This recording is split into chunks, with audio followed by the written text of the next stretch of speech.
It sounds basic, right? What is specialty coffee? But what I want to do today is kind of set the groundwork for what we all, as members of this industry, kind of are called to, what we think is important about our work and how we want to define it. I want us to feel empowered about the way that we talk about specialty coffee and the definitions we use around our industry. And so this class is kind of about giving that context. We're going to hit quite a few topics. This class is meant to be about 90 minutes. Hopefully it's a little less and there's some time for discussion.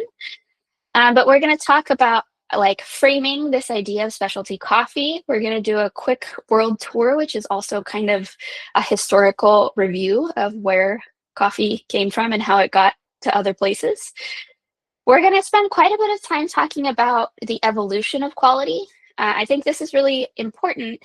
The thing is that this definition of specialty coffee has never been static. And we are today still defining what specialty coffee means. I'm going to talk about the rise of specialty and modern coffee culture and the impact of flavor wheels and sensory knowledge or language on this kind of trend or evolution of specialty.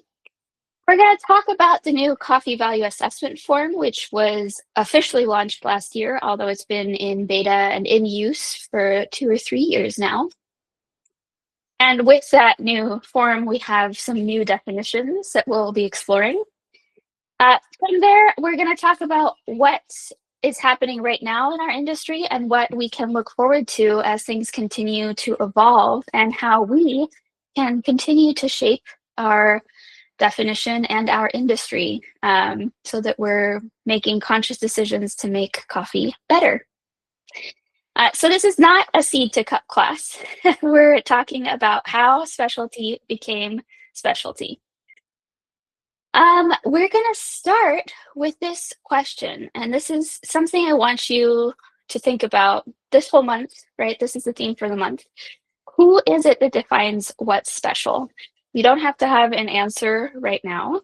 There are a few different kinds of answers, but this is what I want us to be questioning as we're learning a whole bunch of information about specialty coffee. So let's start with this first chapter, let's say, which is Coffee Explores the World. We're going to talk about African roots. We're going to talk about how it was introduced to Europe, how it moved from Europe into the New World or from Africa into the New World. And we're going to talk about consumption and production as well. So I want to start with this really cool resource. This is from Royal Coffee. My colleague Chris Kornman made these 2 infographics. And I'm going to drop a link actually in the chat so that you can peruse this on your own as well. This is also going to be in the additional educational information that comes out next week. But what we're looking at here is 2 separate graphics. Here on my left, we have world dispersal and production of coffee. So this is how coffee moved from its origin, which is East and Central Africa, to the rest of the world. And it includes timestamps. This image is not great. And so even if I were to zoom, you wouldn't be able to see the timestamp, which is why I encourage you to go to the link. I think it's really interesting to see kind of the timeline of how and when different coffees traveled to different parts of the world. And one thing that I think is particularly interesting is the fact that Canephora only really expanded beyond Africa at the turn of the 20th century in the 1900s, maybe the 1850s. But whereas Arabica has been traveling the world since like the 13th or 14th century, Canephora is actually a really recent addition to the global coffee consumption market. And then we have this other fascinating chart that's about coffee cultivars and variety. So cultivar just means cultivated variety. It implies that humans were involved in creating this genetic variety.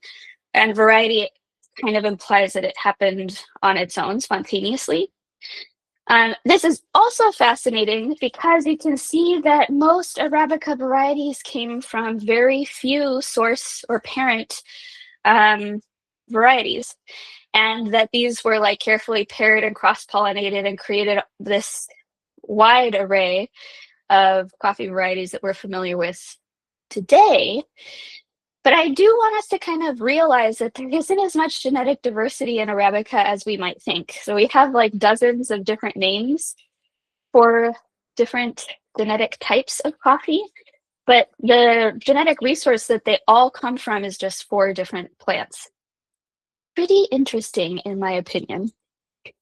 So, um, coffee is thought to come from, well, let's say, coffee is known to come from Africa in general. Arabica is thought to come from Ethiopia and maybe parts of Eritrea. Eritrea gets left out. It's also very small. But there are these beautiful highlands that just are still kind of like the perfect place for coffee to grow.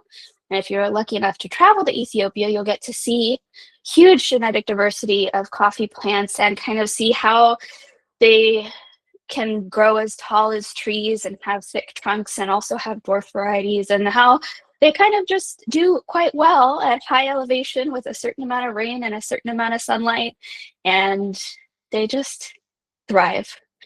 Pop quiz in the chat. Where is Khenifra from originally? Because I don't have it up here, I don't think. And I think it's important to note that they're not actually from the same place. So think about it and pop in the chat where you think Khenifra is originally from. So Arabica is from Ethiopia, and by the 15th century, it was being consumed in what was called Arabia. So that's Yemen and the Middle East, which means it had traveled north and became a really important part of the culture there. Now, 15th century sounds kind of late to me. I would think that if coffee's been around for a long time, people were probably enjoying it for a long time. But we don't really have very much evidence of that. In fact, there's talk about like people making power bars basically out of fat and green coffee and making like an edible snack. But the documents that we have that talk about that, it's possible that they're not talking about coffee. There's no clear evidence. What we know is that in the 15th century, Islamic monks started drinking it religiously and writing about it a lot. So that's the first like concrete piece of knowledge that we have about coffee consumption. Yemeni monks used it to stay awake for nighttime prayers. They were roasting and brewing and making early coffee houses. Remember, a lot of these cultures don't consume alcohol or other products, so coffee was like a really important social and religious part of their culture. And from the 16th century, we start seeing that the Ottoman Empire is taking coffee other places. So it goes to Aden and Mocha and Sana'a. All of these are in Yemen, but importantly, they're on the ocean. And from the ocean, we have ships, and from ships, we can go to other places. Yemen tried really hard for a really long time to prevent people from taking live seeds elsewhere, but you know, that can only last for so long. And so by the early 1600s, we see coffee in Europe, originally coming directly from the Ottoman Empire as sterile seeds, but eventually a few different places got their hands on viable green coffee seeds and started producing coffee on their own. Some important places where this happened is when the Dutch got their hands on coffee and they spread it throughout Southeast Asia, which is still one of the largest coffee producing regions in the world, right? And then from there, we start seeing coffee houses popping up in Europe. And this is another enormous cultural shift. It's kind of fun to see how coffee makes this huge cultural impact on the places that it goes to. So in Yemen, we had like vibrant coffee houses. It was important for religion and prayer. And in London, coffee is really going hand in hand with like enlightenment and this expansion of thought and conversation, etc. And by the 1600s, Europe was drinking a lot of coffee. And so they wanted to spread it all over the world. So we have massive plantations being established across the New World, first in Southeast Asia, and then soon in the New World, starting with Martinique, with France, and then eventually heading throughout the Americas. And here we start seeing some origins that you might be familiar with today. So to leave it perfectly clear, coffee is very clearly a colonial product that was brought by Europeans to the Americas and Southeast Asia, and used as a cash crop to fuel consumption in Europe, right? Another interesting point is that Brazil has basically always been a coffee powerhouse. They already, by the mid 1800s, supplied half of the world's coffee, and they basically haven't stopped. And so coffee became a global monocrop, right? So we're monocropping coffee. We're not growing anything else but coffee on these plantations, deeply tied to plantation economics and forced labor and extractive systems that we still see in the industry today. And there's a couple really great books that cover this. They will be in the additional educational resources that come out next week. One in particular is it's called Making Better Coffee, and it's about the history of coffee specifically in Guatemala, which each of these countries have a really unique history with this product. And so this is like a niche look into Guatemala specifically, but there's also so many patterns that apply to so many other countries. So yeah, plenty of resources coming your way. Don't worry. All right. I asked earlier where Khenifra is from originally. We think maybe a neighbor like Sudan or Tanzania. If it was Kenya, they would let us know. Brazil seems like the obvious answer. Well, so we know that coffee is originally from Africa. Khenifra is also from Africa, but it is from Central Africa, Uganda, and the Congo Basin. So it's just a little bit further south. It's really interesting to see how the geography of Northeastern Africa prevents the movement of coffee. Like you'd think that Arabica would be able to travel easily south and that Khenifra would be able to travel easily north, but we find that because of these massive mountain ranges and rivers, etc., it just didn't happen. So Khenifra is very clearly from Central Africa, and Arabica is very clearly from Northeast Africa, Ethiopia. So we continue to see this growth of consumption and production. Across the world, people are drinking absolutely tons of coffee. But of course, that consumption is mostly in the global north, and production is mostly in the global south, and it's mostly plantation economics. And so the places that grew coffee rarely saw the wealth that they were generating.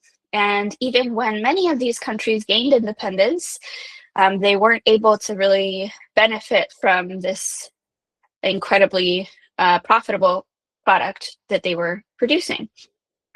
And so this is just something that we need to keep in mind whenever we're talking about coffee, right? The historical importance of the foundation of how coffee got to places and has been historically produced, that still impacts coffee production today, and it impacts our industry today. So that's a little bit of the tour of the world and history of how coffee got about. I want to start talking a little bit about early quality evaluation, because obviously coffee is something that you drink. And most of the time when we're talking about quality, we're talking about how does it taste? Because I want it to taste good because I'm going to drink it. However, for centuries, for hundreds and hundreds of years, we weren't really thinking about what coffee tastes like beyond does it taste gross or not.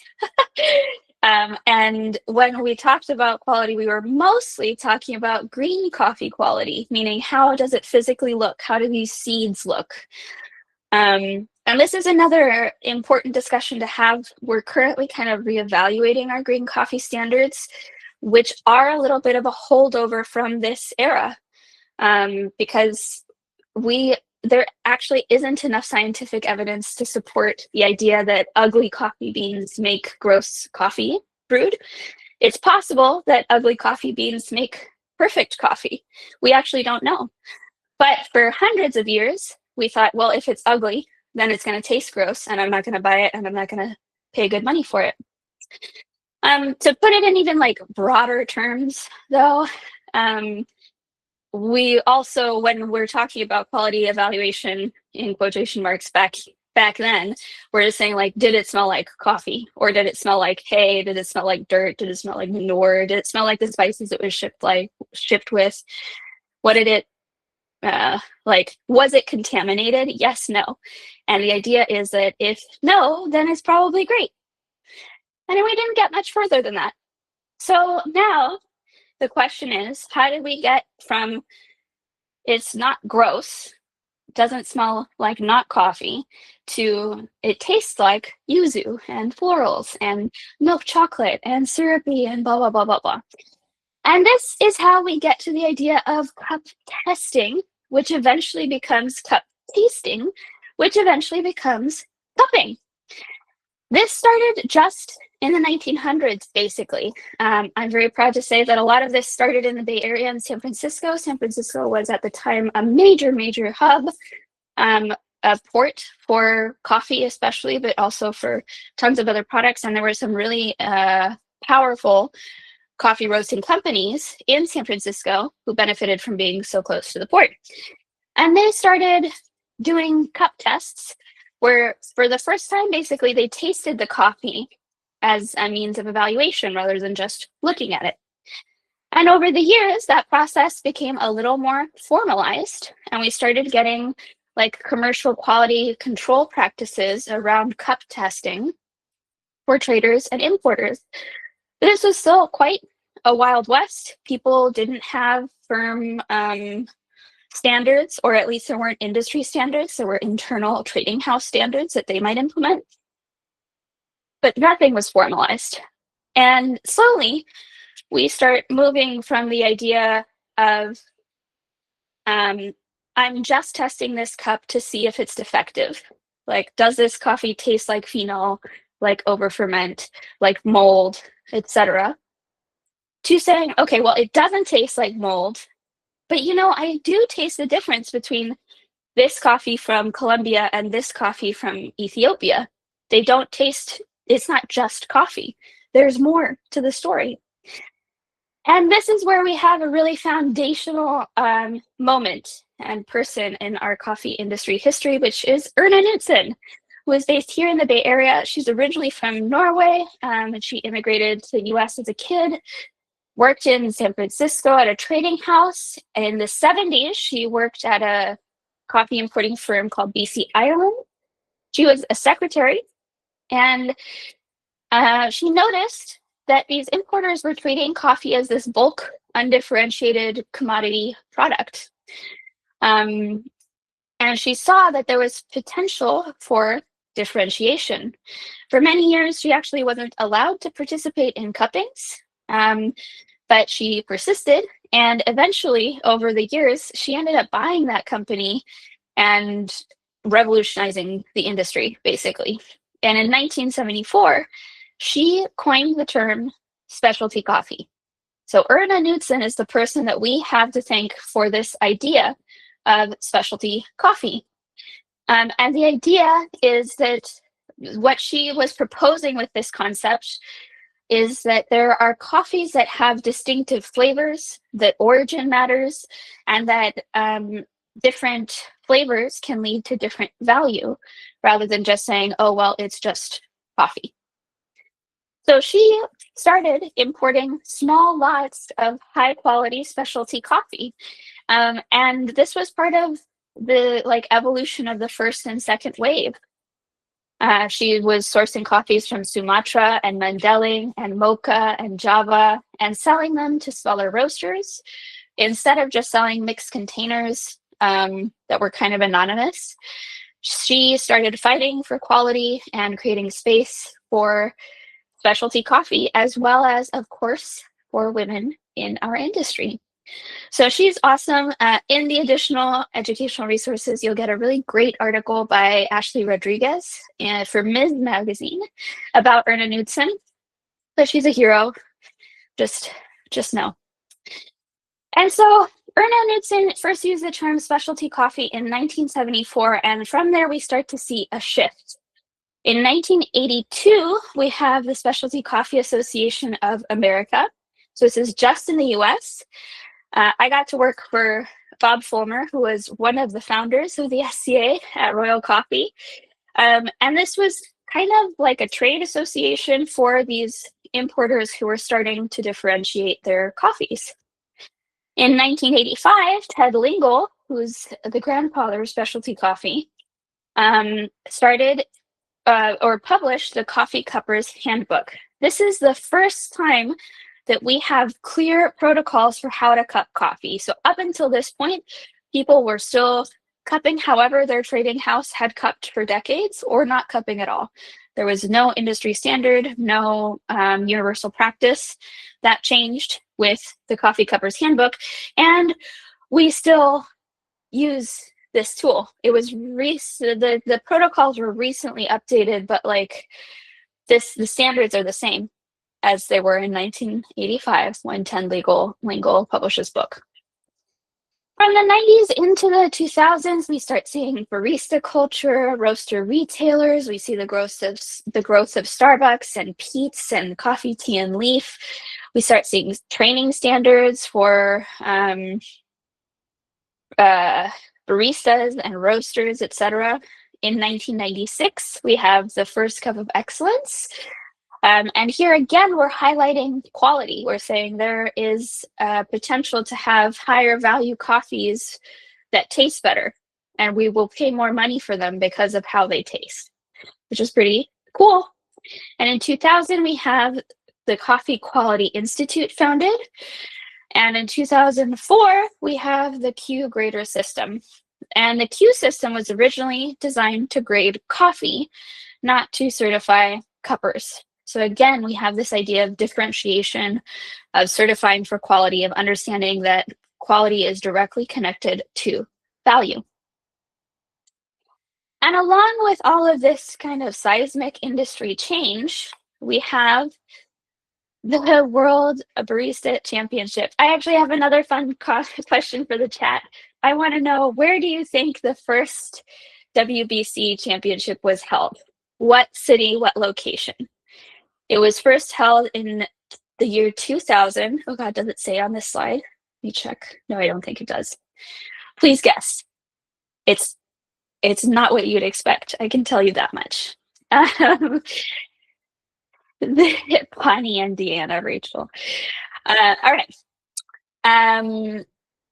The WBC had a huge cultural impact on specialty coffee, right? Even if you just look at the list of like some of the early champions, James Hoffman, Klaus Thompson, Tim Wendelbo, these are still people who are influencing our industry today.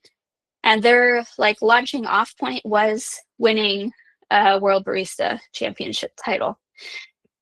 This also increased visibility for baristas and for coffee. So we got to see people on a global stage, utilizing new techniques, utilizing new tools.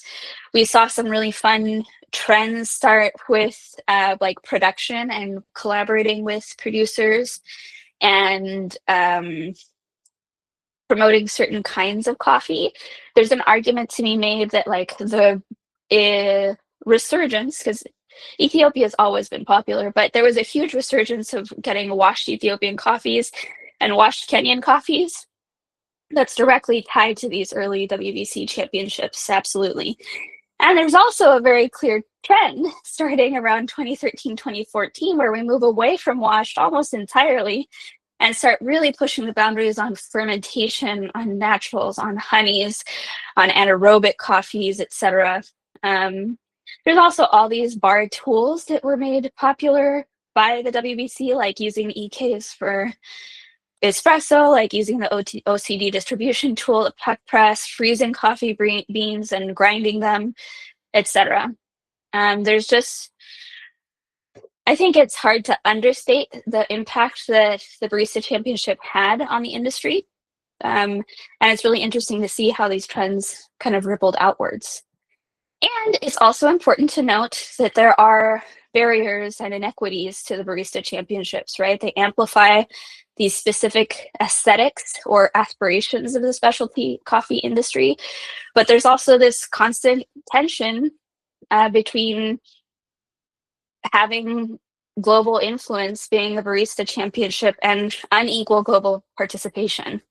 People in the global south, people from coffee producing countries don't have the same access to participate in barista championships as people from the US or Australia, right? Many of them don't have the same support or funding or team, etc. There's issues of cost and access and infrastructure and cultural bias. And for a long time, there was a lot of judging bias, which we're trying to rectify. Just important to note that while this has still a huge impact on our industry, like many things in coffee, it's not totally equal. Let's see what some of y'all guessed for where the first ever WBC championship was hosted. Pawnee, Indiana, Seattle, Montana. Oh, yeah. Yes, milk puddings were originally spice grinders. It's true. That's part of why they're so durable. The first WCBC championship was held in Monte Carlo, Monaco, in the year 2000. I was shocked. I don't know what to say about that. So we're going to move right along. Another huge impact on the specialty coffee industry was the implementation of the flavor wheel. So in 1985, we had Ted Lingle with cupping protocols, but we still didn't have shared common language for how to describe coffees.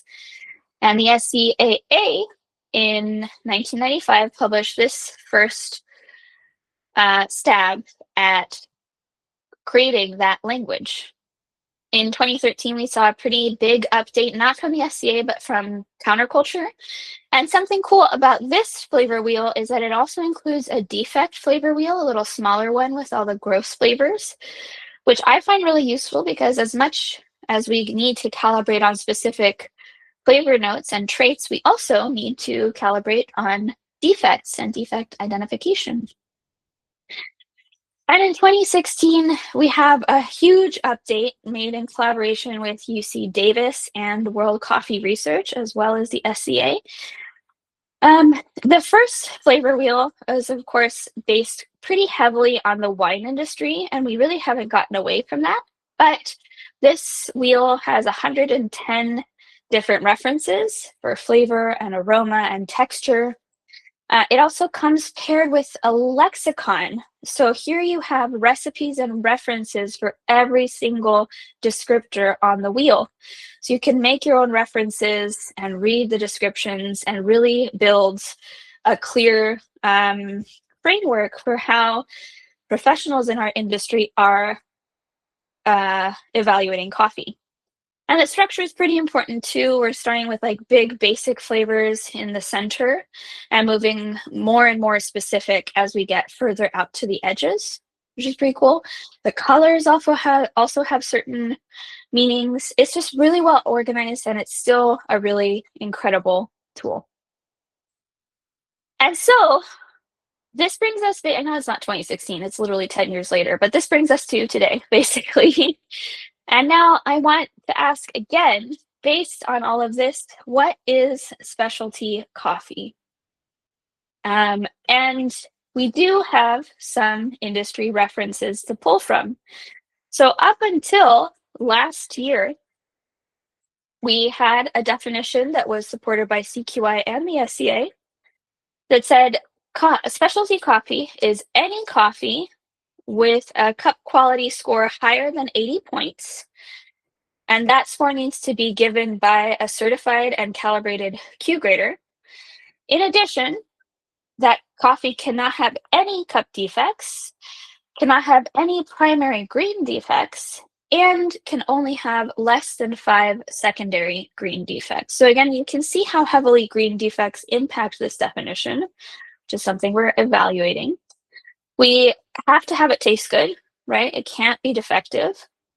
And we have this quality score, quality evaluation, that says it needs to score 80 points on a 100-point scale or higher.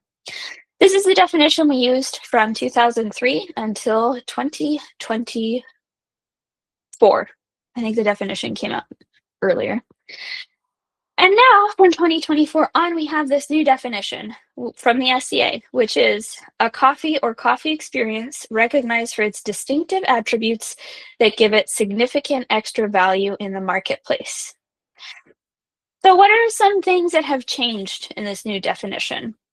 Well, one, we don't have any mention of scoring. We don't have any mention of defects. We don't have any mention of who's evaluating the coffee. Yes, Ivana says less specificity, and that's exactly right. We're not defining how we prepare the coffee, how we evaluate it. In fact, they're using the word experience pretty intentionally here. So it's not at the cupping table. It's not necessarily as a pour over. It's not on the WBC stage. It's whatever I'm experiencing as a consumer of coffee that I can recognize based on distinctive attributes that give the coffee added value. Pretty loose, right? For a comparison, Ed says it seems way more ambiguous. It's true. And I do think that that's intentional. We'll talk a little bit about that. This is the former, they call it now the heritage form, that yielded a 100-point score. There's 7 attributes: fragrance and aroma, flavor, aftertaste, acidity, body, balance, and overall. And then there's these 3 they call like objective evaluations for uniformity, clean cup, and sweetness. These 3 evaluate defect detection, basically. And I really love using this form. You use it right to left or left to right. You have numeric scores, you have intensity scores, and you have plenty of room for writing descriptive notes as well. This is the form that we used as Q graders to maintain our calibration and produce consistent coffee evaluations. I want to point out here that when we talk about calibration and evaluation is difficult to maintain, but it is absolutely something that we can create. I feel like the fallacy is that you get certified as a Q grader and then you're calibrated and it's done. And that's simply not the case. The case is that when you're cupping, you calibrate with your group every time you come to the cupping table. And if you're a Q grader, you were calibrating every 3 years in a very formal test, making sure that you were still in range with the 10,000 other Q graders around the world, right? It's something that you have to be constantly working on and fine-tuning and maintaining, rather than something that you're just given because you get a piece of paper. And we have tons of data from the Q program to show that people could stay in calibration when they were in a professional environment and like primed to perform in this way. So this is the old form, and now we have these new forms. This is the coffee value assessment forms, and they break coffee evaluation into 4 independent but complementary components. So first we have physical assessment. This evaluates 2 coffee samples. We're evaluating green coffee attributes, including defects, green size, moisture, and other traits. We have the descriptive form, and this is meant to capture objective sensory characteristics like flavor, aroma, acidity, body, aftertaste, etc., without judgment. So they're saying objective because we can calibrate on certain flavor attributes. We can paste references from the sensory lexicon and learn this vocabulary of, okay, this is the reference for milk chocolate. This is the reference for raisin, for example. And then we can evaluate a coffee and say, this tastes like the sensory lexicon reference for raisin. And that's a yes/no question. And there's no value. I'm not saying I love raisin. And so therefore I love this coffee. I'm saying this coffee tastes like raisin. End of story. But in addition, we have the affective form. Affective is the measure of how much I like it. So here we're measuring or capturing personal preferences, or I could be evaluating on behalf of a target market. But the measurement here is simply how much did I like this coffee? How much did I like what I tasted?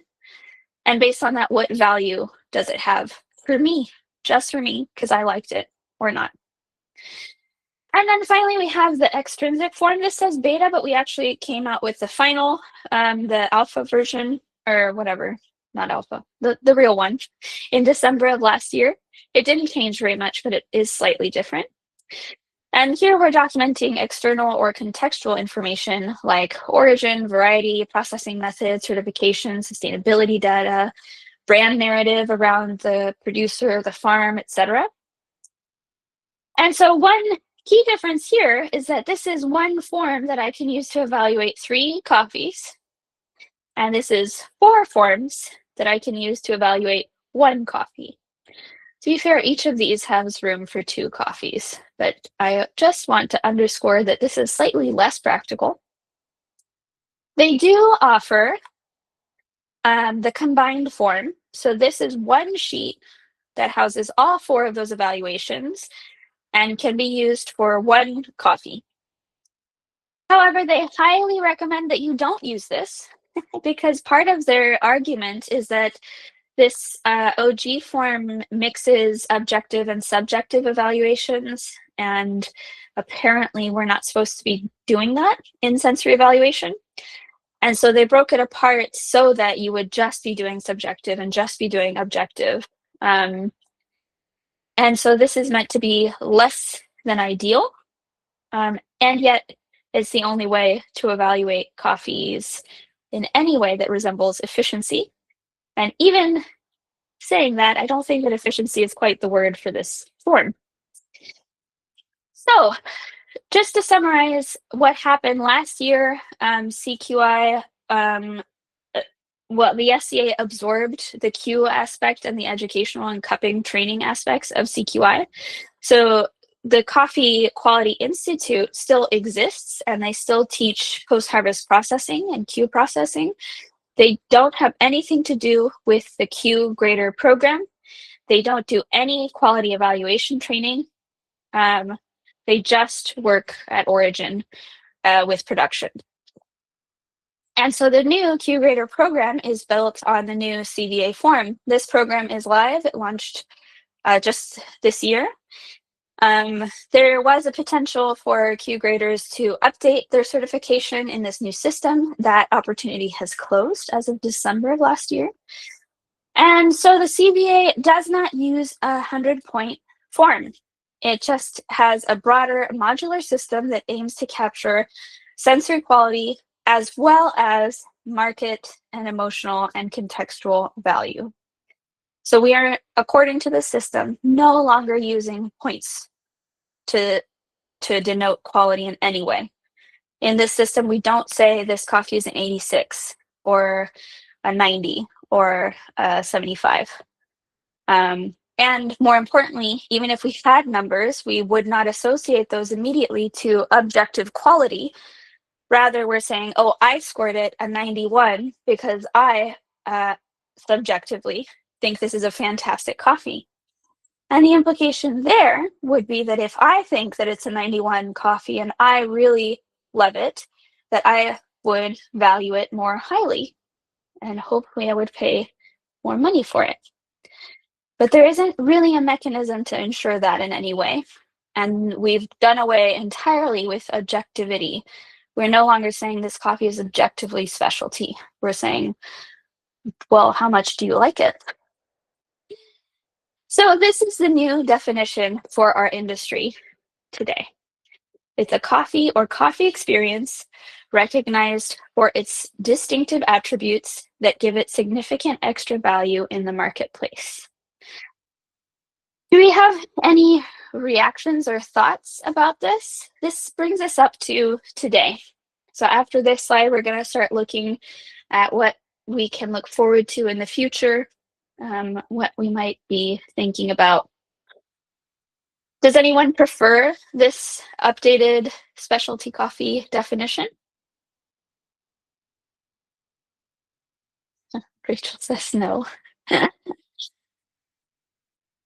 Ed says it's way more ambiguous. Yeah, true. Yep. And so it's not for me.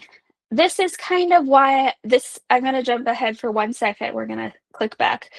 This is why I kind of want us to be considering who is in charge of defining specialty coffee, because this is currently what our industry leaders are saying. And what I have heard is that it doesn't align with what most of us want to practice in our day to day. And one cool benefit of this update is that now we can really own what specialty coffee means for us and the way that we want to implement this idea of specialty in our work. So, with that in mind, let's look forward, because specialty coffee is not done evolving. I hope that I set the stage, made it clear that, like, first of all, the idea of specialty coffee is really recent. Erna Knudsen first used that term in the 70s, and we've been consuming coffee for centuries, if not millennia. So this is a relatively new idea, and in that time frame, from the 80s to now, there have been countless changes and evolutions and updates to what specialty means. And that is going to continue. Just because we have a new definition now doesn't mean that we're stagnant and this is the plateau, this is where we've gotten to, and this is the end of the evolution. No, there's tons of things that will push us to continue evolving and adapting, including these 4 ideas. So first we have climate pressures. Climate change is affecting coffee really, really significantly. Just at the end of last year, we had terrible, terrible flooding throughout Southeast Asia, with like hundreds of lives lost, really terrible climate disasters in regions that produce some of the highest volumes of coffee in the world, including Indonesia and Vietnam. And when those production numbers go down because of climate disaster, it impacts everyone, because those producers, those origins are the backbone of our market, basically. Additionally, we're seeing that climate change is making the world hotter. Like, coffee doesn't like being hot, so we're pushing production to higher and higher elevations. Harvest cycles are changing. It's critical for coffee to receive rain in order to trigger flowering. So it will not flower if it doesn't experience rain. And if then it continues to rain while the flowers are blooming, that can really easily damage the flowers. And without the flowers, you don't get cherry. It's a very delicate process. And if there's shifts to the weather patterns, which there are, it impacts production volumes, right? And of course, we have the additional risk of increased disease. For example, coffee leaf rust, which we saw huge outbreaks in Central America in like 2011. We saw it land in Hawaii in 2023. It's having a huge impact on coffee production, and it's because of climate change. Coffee berry borer also gets impacted by climate change and can impact quality. There's just a lot of issues. Additionally, we are doing a lot of experimentation to try and preserve or improve quality despite these climate changes with processing methods. So controlled fermentation, anaerobic, etc., to create value, especially when growing conditions are very unpredictable, right? So at least maybe the weather wasn't great, maybe the harvest wasn't great, but maybe I can do something to improve the quality of this coffee through processing. There's also been tons of research into breeding programs that prioritize resilience and cup quality. And a lot of these have led to new hybrids that are rust resistant or coffee berry disease resistant or more robust or more productive, etc., or targeted for a specific climate, etc. There's a lot of interest and investment in this genetic development for coffee's future. And excitingly, we have lots of, well, not lots, but we have a few new origins that historically haven't produced coffee. So one is China. In the past 10 years, China has become a really significant producer of coffee. And 15 years ago, there was basically no coffee in China, like actually none. But there have been some really exciting projects and really significant investments. And China is now a pretty solid producer volume-wise. Additionally, Thailand and Vietnam, of course, are huge producers of coniferous. They're also investing really heavily in Arabica production and having really good results. There's also India is kind of revitalizing its coffee production. Nepal is revitalizing its coffee production. There's expansion into other parts of East Africa.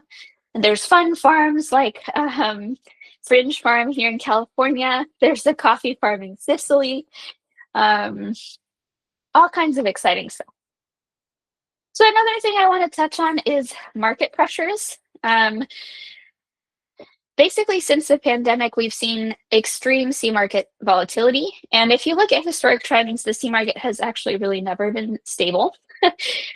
We do tend to see like patterns and spikes around certain global events, like the original, or not original, but one of the first outbreaks of rust in the 70s or 80s, the price crisis of the 90s. COVID, of course, had a huge impact. And the last year or two have been really unpredictable. And most contracts, as much as we in specialty coffee like to think that we aren't playing by the rules of the C market, the reality is that we're a very small fraction of a very large industry, and that industry only operates on the C market, to put it bluntly. And so when there is extreme C market volatility, it does impact us. And more importantly, it impacts producers and exporters who rely on C market stability for their livelihood, right? There's also been a pattern over the last few years of consolidation where we have multinationals gobbling up all of these different coffee brands. We're seeing this especially on the consumer side, but it's also happening on the trading side with multinationals like Sucafina and Ecom and Bull Cafe, basically buying up every independent exporter out there. And you can see the same thing here for importers in the US. There are very, very few independent importers. Most importers are owned or directly part of one of these multinationals. There's also some like skepticism around certifications. There was kind of a heyday for fair trade organic certified coffee, and it's true that certifications really help us to, confirm that. I mean, if a coffee is certified organic, we know that it was certified, that it was grown organically, basically. That seems to be valued less by current market trends. And there seems to be a little less trust in some of these certification schemes. In addition, there's a lot of challenges, right? It's really expensive and time consuming to obtain these certifications and then to maintain them. And there's not a ton of evidence that shows that having these certifications makes a significant impact to quality or value. So there's been a shift from getting third-party certifications to wanting to invest in direct trade or relationship buying models. And then we have these kind of cultural shifts. So we're seeing, hopefully, more and more visibility of producers, especially from Africa and Latin America. We're seeing more of them on the global stage. There's the democratization of social media where we can follow producers and exporters and coffee influencers from South America or from Ethiopia. And that's having a really significant impact on our industry that I want to see more of in the next few years. I feel like it's not enough yet. But we're seeing them become global educators, speakers, judges, blah, blah, blah. And we're also having these big conversations around transparency, gender equity, producer leadership, fair labor in cafes. There's also this huge unionization effort in the US. Well, I don't know if huge, but there's grumblings. Could always be more. And we're talking more about the barriers to participating in competition that I mentioned a few slides ago. Finally, we have a lot of technology to support us. So first, we have gas chromatography or gas sensor analysis. So we're able to use GCMS machines and eNose tech, which is where we have a machine that can identify individual aroma molecules. I will say that you do need a human nose to test these in reality. Like you can't have a machine smell things basically, which I think is really cool. Our sensory skills are valuable, you guys. We will not be taken over by the robots. And we're using these to create a map of the aromatic and other flavor molecules that compose coffee. You've probably heard the numbers like wine has like 400 different flavor molecules, and coffee has been shown to have more than 1,200. Not all of them produce like a sensory reaction on our palate, but coffee is incredibly complex and incredibly diverse. And the more information we have about different origins and soils and varieties and how they actually impact the makeup of what's in the cup, in the liquid, is really, really interesting. We're also seeing increased automation, right? The advances in automation and roasting has been pretty impactful in the last 5 to 10 years. We have automation even behind the bar, right? With tampers and like semi-auto espresso machines or full auto espresso machines that are much, much more reliable than they were 5 or 10 years ago. There's also this advent of digital platforms that help us communicate about coffee across the world, like Crops Your Cup and Tasteify. And as always, we kind of have to ask, who is owning all of this data, right?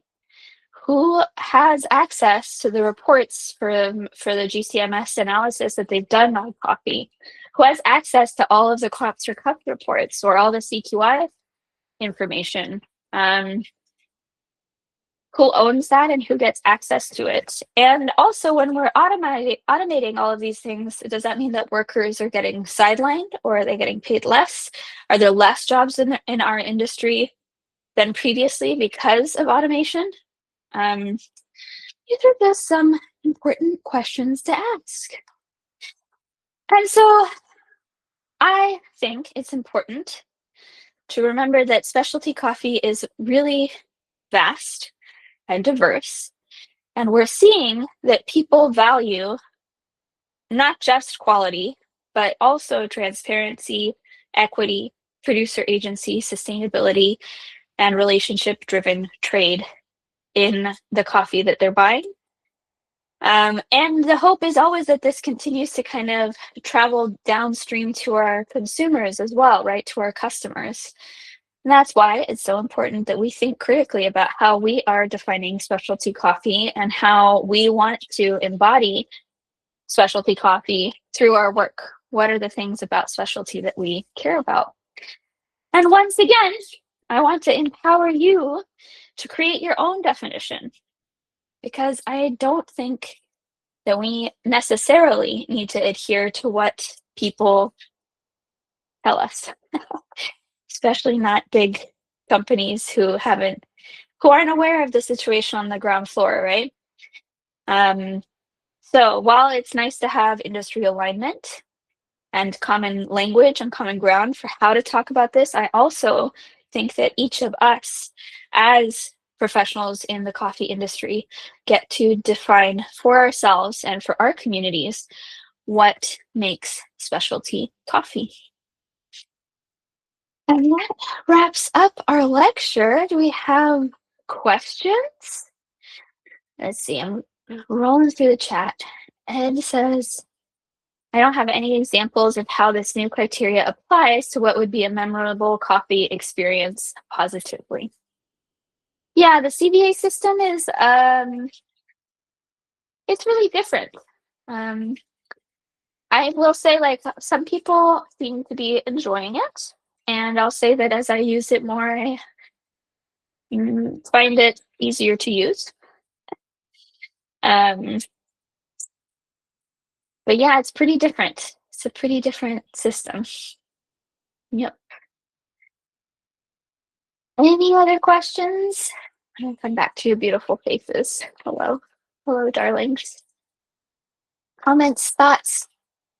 We have quite a few more things coming up in the Patreon this month. So next Tuesday, we have the additional educational resources. So this is meant to be like an encyclopedia almost, or like a reference list for diving deeper into the specialty coffee concept. The educational primer is to kind of set the tone so that we can talk about it in this class and like explore concepts. The additional educational resources is for you to take as far as you want. There's tons of books, there's YouTube videos, or podcasts.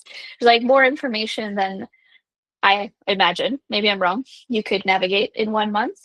Feel free to prove me wrong. I would love that. The idea is that you can kind of cherry pick what sounds most interesting or where you want to focus your efforts and gain a little more context about this super cool topic. After that, we have our Q&A mentorship session. So that's just with the Raise the Bar team, and it's meant to be a conversation about the topic or about your career, about whatever, so that we can continue to support each other in this industry. Then the week after, we have our first ever extra expert Q&A, and we haven't announced who that person is, but I will tell you now that it's Trish Rothgeb. And Erna Knudsen was a pioneer of specialty coffee. Trish Rothgeb coined the term third wave coffee in 2001. So she is another coffee pioneer and an absolutely essential player in the evolution of specialty over the last like 3 decades. She's a titan of industry. She was the director of education at CQI until the merger.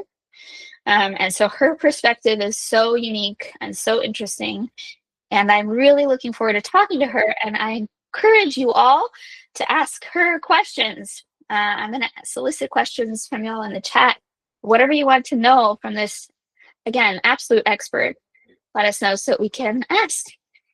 And then at the end of the month, we have the educational archives. We have recordings from some of the amazing classes we did at Level Up last year in Minneapolis. And each month we're releasing one of them. I won't tell you which one it is yet. Keep it a secret, but it's pretty cool stuff. And that takes us to the end of our show. Thanks so much, you guys. Yay. Thanks, Ed. Appreciate it. Thanks, Debbie. Awesome.